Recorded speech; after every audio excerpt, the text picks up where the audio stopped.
Hi there. Thank you for joining us. I'm Randy. This is Rick.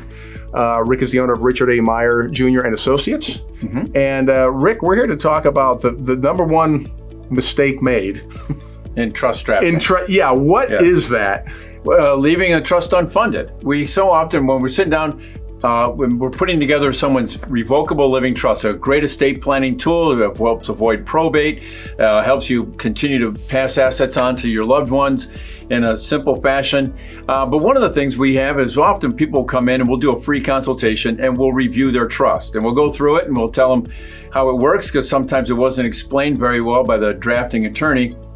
And so then we come down, and then after we go through it and we talk about the different elements within their trust, we'll stop and say, well, let's talk about how you funded it. And then often we'll get that response of, well, what's funding? And that's always a frightening thing, because let's talk about that.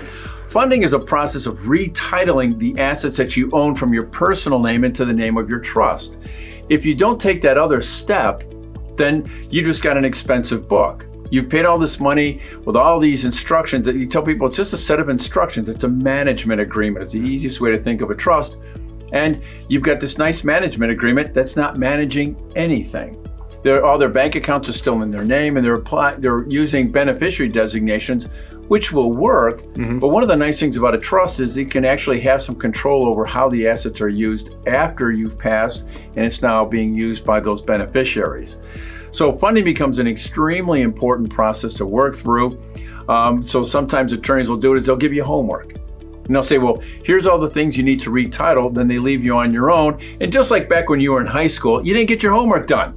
The teacher comes in and says, did you get it done? Right. Well, you have all the excuses. A dog ate it. Sure, yeah, okay. So we find that it's important enough at Richard Myers and Associates that I actually have a funding coordinator. Dawn has been with me for about 8 years now, and that's one of her primary tasks. Is once we go through, I put together a set of instructions, and we say, these are the assets we're going to retitle. And as we're retitling those assets, then she's following up, and we're working with your financial advisor, we're working with your banks, working with all the different, the insurance companies to put the forms together to do that retitling. And so we help get that through, because it's an important process to make sure it gets completed. Mm-hmm. And we want to make sure that when you do your trust, you've done it completely, and you're accomplishing all the goals you wanted to use when you're putting together your trust. So it becomes very important. Some attorneys rely upon what's called the pour-over will. So when we do a trust, we'll do a will, and now the new beneficiary of your will is going to be your trust. So you'd have the Richard Myers and Associate, Richard Myers Family Trust, and then we would do your will, and it'd be the Richard Myers Family Trust as the beneficiary as opposed to my wife. And so that's called a pour over. So it's going to take all your assets and pour them over into the trust. Into the trust.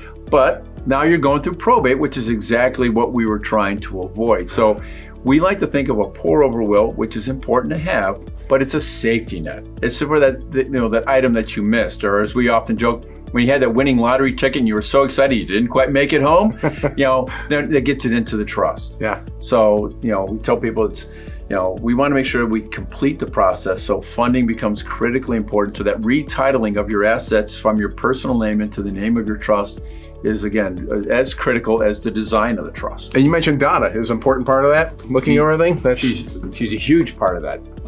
She becomes our backbone to make sure that those things get completed. Well, you may need a Donna. Yes. And if you do, you might want to get in touch with Rick.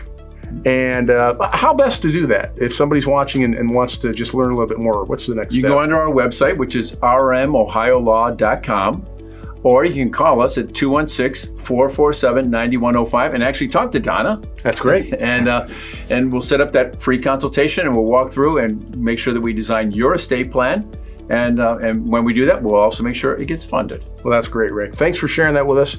Give Donna a call, and thank you for watching.